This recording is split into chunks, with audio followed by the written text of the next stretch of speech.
Et nous sommes de retour au plateau. Pour la suite de cette émission, nous abordons notre troisième sujet. Nous prenons la direction du Niger.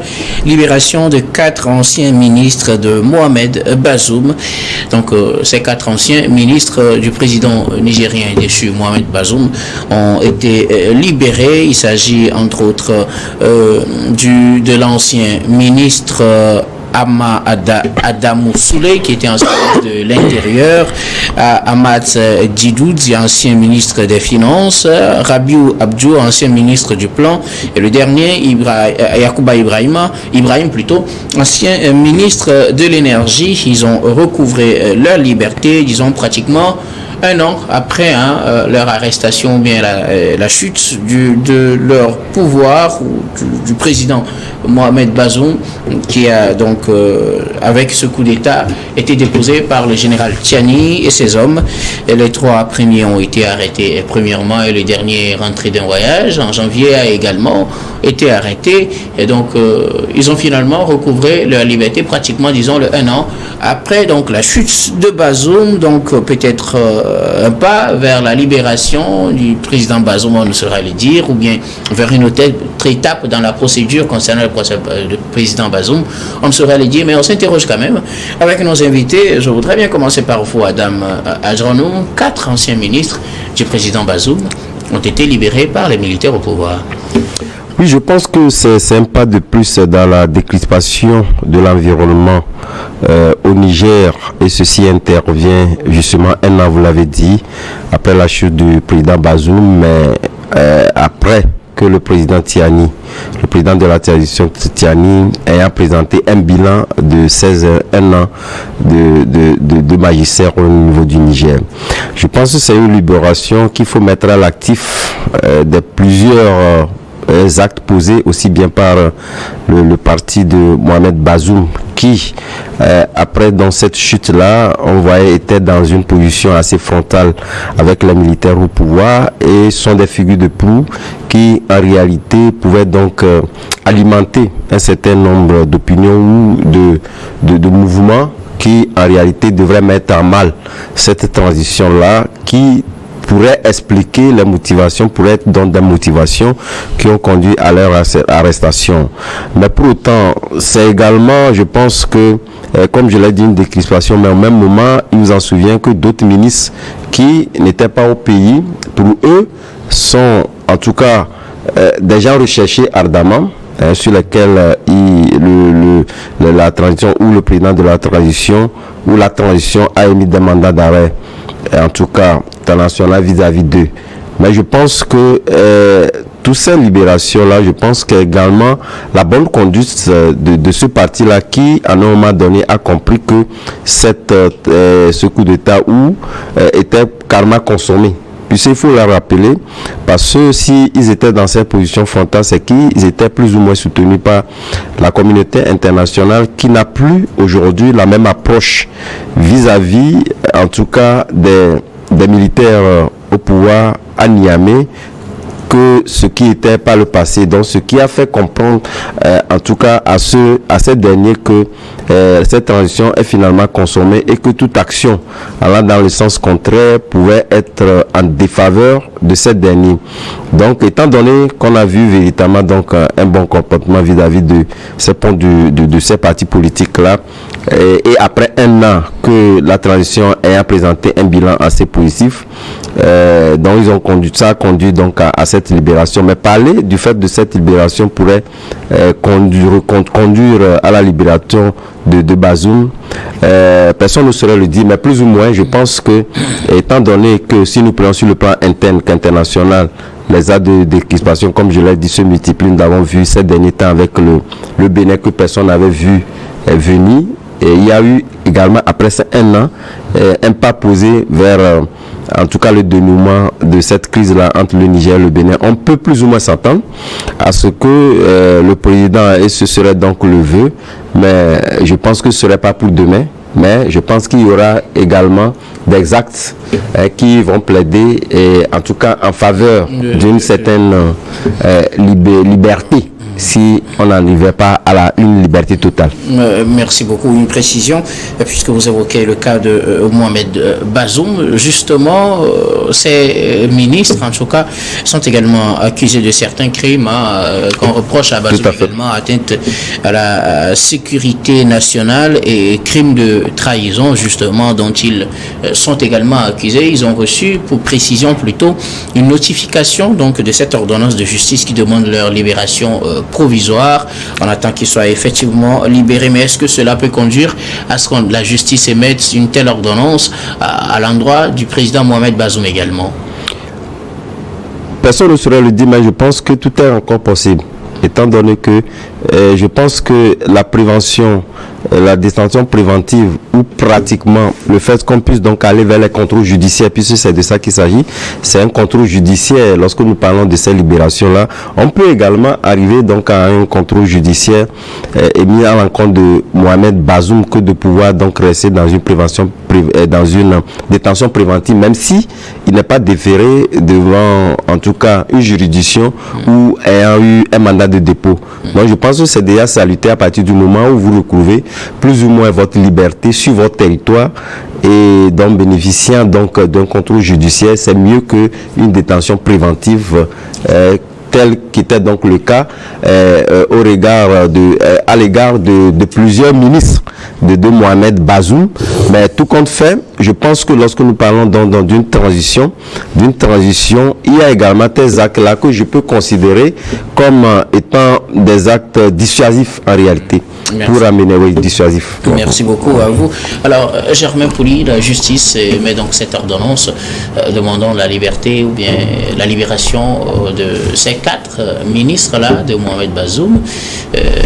On attend justement peut-être à l'avenir ce qui sera fait pour le cas du président Bazoum. Et déjà, on commence par s'interroger puisqu'ils ont quelque part quelque chose en commun, les mêmes accusations de trahison, également d'atteinte à la sécurité nationale, entre autres.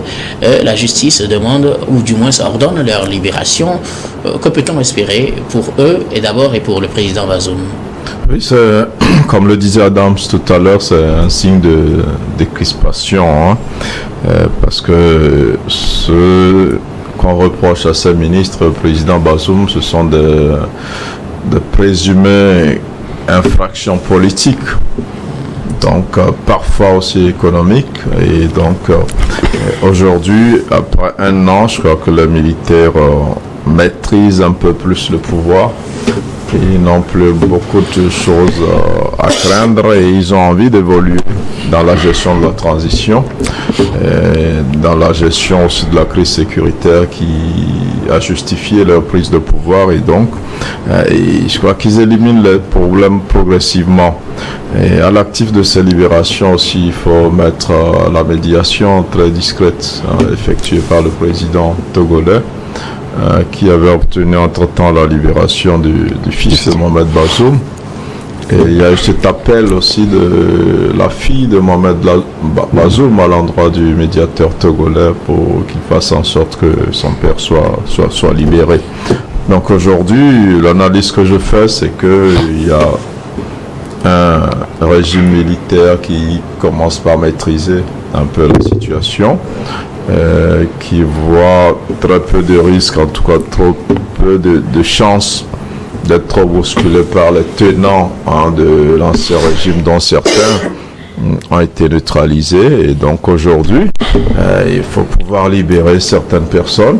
Et quand vous voyez le profil de ces ministres-là, c'est des ministres qui tiennent véritablement le pouvoir. C'est le ministre de l'Intérieur qui a toute l'administration territoriale, c'est le ministre des Finances qui n'est pas n'importe qui, le plan, et puis l'énergie qui compte énormément dans l'économie, donc au Niger. Et libérer ce poids lourd là, c'est vrai qu'il en reste encore d'autres autour du président Bazoum qui sont encore en prison. C'est un grand geste de décrispation et le pouvoir aussi en a besoin pour avoir derrière lui un maximum de Nigériens qui soutiennent un peu son action. Vous savez qu'au passage, il y a eu donc la création de l'AES qui a été créée officiellement, donc les choses se formalisent. Et ces 3 présidents des 3 pays-là ont besoin de réunir les opinions nationales derrière un tel grand projet. Donc ces libérations-là, sur le plan politique, je rejoins totalement Adam pour dire que c'est des actes de décrispation qu'il faut évaluer, saluer à leur juste valeur, espérer, comme dans le cas du Burkina Faso, on l'a vu dans le premier coup d'État, où le président avait été retenu un certain temps avant d'être libéré, sauf que dans le cas du Niger, il y a eu au moment du coup d'État des tentatives d'intervention de certaines puissances étrangères qui ont voulu contrecarrer d'abord dans un premier temps le coup d'État. Il y a eu des prises de position de ce pays-là soutenues malheureusement à un moment par la CEDEAO. Et tout ça a braqué, je crois, les militaires, et ça a dû aussi jouer dans le temps de détention de toutes ces personnes qui ont été arrêtées, qui dès les premières heures du coup d'État aussi pensaient à une possibilité de rétablissement de leur pouvoir, ce qui n'a pas été le cas. Donc aujourd'hui, on sait que les militaires ont envie de garder encore longtemps le président Bazoum, parce que quand on lance une procédure judiciaire à la levée de son immunité pour le traduire devant les juridictions, c'est quand on lui reproche quelques faits assez graves.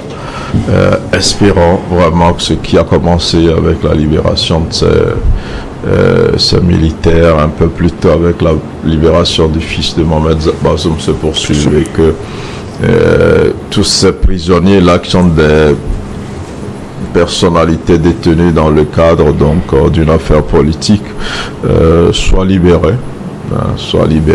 Peut-être poursuivis pour des crimes économiques comme le réclament certaines, mais je crois que pour le moment ça reste des crimes politiques, qu'ils soient libérés et que la transition puisse se poursuivre.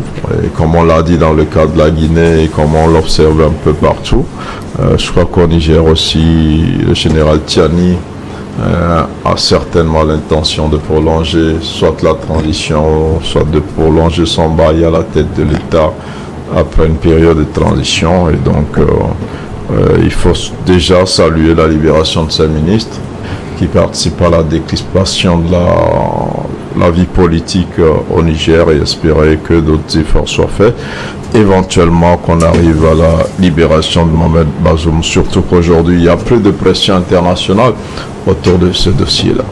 Alors, Louis Kamako, 4 ministres de Mohamed Bazoum, ou du moins la justice avait ordonné leur libération, selon des confirmations de leurs proches, ils ont justement été libérés. C'était une ordonnance, comme on le dit, de la justice, mais il faut rappeler que ces ministres étaient sous le coup de certaines accusations, même s'ils n'étaient pas encore jugés, ils étaient sous le coup de certaines accusations, comme atteinte à la sécurité nationale, comme aussi la haute trahison, mais ils viennent de recouvrer en quelque sorte, même si elle est provisoire, ils viennent de recouvrer leur liberté. D'abord, quel regard porter sur cette situation et quelles peuvent être les implications en ce qui concerne le président Bazoum. Il faut rappeler aussi que d'autres proches du président Bazoum sont toujours en détention. D'abord, vous avez fait bien de rappeler que c'est une ordonnance de justice. Ça veut dire que c'est une décision de justice que les militaires au pouvoir ont décidé d'obtempérer. Ça veut dire tout simplement qu'il y a un effort qui est fait dans le respect des droits humains, et que à travers cette décision, à travers cette application de l'ordonnance de justice, les autorités guinéennes veulent amener les autorités nigériennes veulent amener tous les Nigériens justement à se réconcilier sur le plan politique. Parce que vous ne pouvez pas parler de réconciliation. La dernière fois, on a vu qu'ils ont institué la date du coup d'État, fête nationale. Oui. On ne peut pas fêter une fête nationale en gardant en fait certains Nigériens en prison. Donc je pense que c'est une démarche qui va vers la réconciliation nationale, peu importe ce qu'on peut dire. Et je pense que ça prouve à suffisance qu'aujourd'hui, je pense que les uns les autres l'ont dit, ça prouve à suffisance qu'aujourd'hui, Tiani et son gouvernement ont la maîtrise de la situation. Ça veut dire que le coup d'État est consommé et qu'aujourd'hui, ils sont arrivés à faire asseoir véritablement leur pouvoir, et qu'ils ne sont plus dans une logique de quelqu'un, ils n'ont plus le statut des militaires qui sont paranoïaques, c'est-à-dire qu'ils ne voient plus le danger un peu partout. Ils ont la maîtrise de la situation, ils savent aujourd'hui que tout le monde n'est plus tout le monde ne constitue plus une menace pour eux. Okay. Les militaires qui ont été, ou bien les ministres qui ont été incarcérés, ce sont des ministres qui se sont montrés radicaux face aux militaires au lendemain de la prise du pouvoir. Et donc pour le gouvernement à Tiani et ces éléments, pour pouvoir arriver à contrôler la situation, pour rendre le pays d'abord gouvernable, il faut justement arriver à coffrer ces ministres-là. C'est ce qu'ils ont fait. Maintenant, aujourd'hui, on arrive à les libérer. Si on les libère, c'est juste parce que, comme je le disais tout à l'heure, arrivé à un moment donné, on a constaté que qu'ils ne sont plus une menace. Ils ne sont plus une menace, ils ne sont plus inoffensifs et qu'on est arrivé totalement à les fragiliser. Et c'est comme ça. Donc, est-ce que cela est valable pour le président Bazoum également? Ça serait valable si la décision, si la justice prend une telle décision. Parce que vous avez dit c'est est-ce parce que la justice prend la décision qu'ils ne sont plus offensifs ou bien parce que non mais c'est parce que une décision de justice ne se prend pas comme ça sur un coup de tête. En fait, ça, il y a des études qui sont faites et quand arrive, on se rend compte que les chefs d'accusation, voilà, non pas qu'ils ne sont plus offensifs, mais ce qu'on vous reproche n'est pas aussi fondé que ça. La justice, c'est ça. C'est pas à la justice de venir vous dire que celui-ci est un danger ou bien quand on se présente devant un juge à partir des chefs d'accusation, à partir d'un délit commis. Si la justice étudie le dossier et trouve que vous êtes innocent, la justice va vous libérer. C'est de ça qu'il est question. Sauf que pour le moment, ils n'ont pas encore fait de procès pour établir leur innocence, par exemple. Mais il y a quand même une étude qui a été faite, en fait. Pas, ça ne veut pas dire que la justice ne s'est jamais pensée sur ce dossier. La justice ne s'est jamais statuée sur le dossier. Alors, ce que je voulais savoir, est-ce qu'on pourrait espérer la même chose pour le président Bazoum? Si la justice en décide elle. Mais pour le président Bazoum, la situation... En fait, ce que je voulais dire, c'est parce qu'il a pratiquement les mêmes accusations. Oui, justement, mais pour lui, la situation se complique parce que jusque-là, ce que lui reprochent en fait les militaires, ça c'est une accusation factuelle, c'est sa décision, c'est-à-dire que c'est son refus, justement, de signer sa démission. Parce qu'avec ce statut, il demeure toujours le président nigérien. S'il ne signe pas sa démission, ça veut dire que du jour au lendemain, il peut... Si on le libérait, il peut se réclamer. Il peut se revaloir, voilà, le droit du président de la République, parce qu'il n'a jamais signé une démission quelque part.